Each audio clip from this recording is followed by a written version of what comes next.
বন্ধুরা রাত্রে খেতে বসে গেছি। এই যে গরম গরম আলু ভাজি আর হলো সন্ধ্যাবেলা মাছ কিনছিলাম, তেলাপিয়া ভাজি। এই যে বাবুকে মাখায় দেবো। কোন পিস নেবে বলো? এই যে নাও তুলে নাও, কোনটা নেবে? এটা নাও। আমি তো হাতে ধুইতে আচ্ছা ধর, এটা বড় পিস। আচ্ছা বাবু খাক, মাখায় দিতে হবে। আমি একটু টেস্ট করে দেখি আলু ভাজিটা কেমন হয়েছে। একটু একটু অপেক্ষা করা আব্বু, হ্যাঁ? দেখি আমি একটু খাবো। হ্যাঁ খাও খাও খাও। তো পছন্দ করে অনেক তো বাবু। হুম, ইস বাবা, বিসমিল্লাহির আমার রহমানির ছেলের রাহিম। খুব পছন্দের খাবার। হুম, আলু ভাজি খুব টেস্ট আছে। খুব টেস্ট না আলু ভাজি? খুব টেস্ট।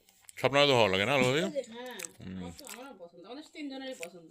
হুম, তাহলে নাও, খাওয়া দাওয়া করো। আর রাত্রে শীতের মধ্যে ভালো লাগে যে আলু ভাজি গরম গরম, ভাতও গরম, আলু ভাজি গরম, আর হলো মাছ সর্ষের তেল দিয়ে তেলাপিয়া মাছ ভাজা হয়েছে। আমরা এখন খাওয়া আলু দাওয়া করি। ভাজাটাও সরিষার তেল দিয়ে করছি। আলু ভাজাটাও সর্ষের তেল দিয়ে না? হুম, তো তুমি বসো। হ্যাঁ বলবো। আব্বা আচ্ছা বসো, আব্বা বসো। বসো। তুমি এখানে বসো আব্বা। তো বন্ধুরা সবাই ভালো থাকবেন। বসো না আব্বা, এখানে বসো। রাত্রেবেলা এখানে বসো। শীতের মধ্যে এরকম গরম গরম ভাত ধোঁয়া উঠতেছে আলু ভাজি দিয়ে, আর হলো তেলাপিয়া মাছ হোক আর কই মাছ হোক সর্ষের তেলে ভাজি খাবেন, খুব ভালো লাগবে। সবাই ভালো থাকবেন। সবাইকে শীতের শুভেচ্ছা। আল্লাহ হাফেজ।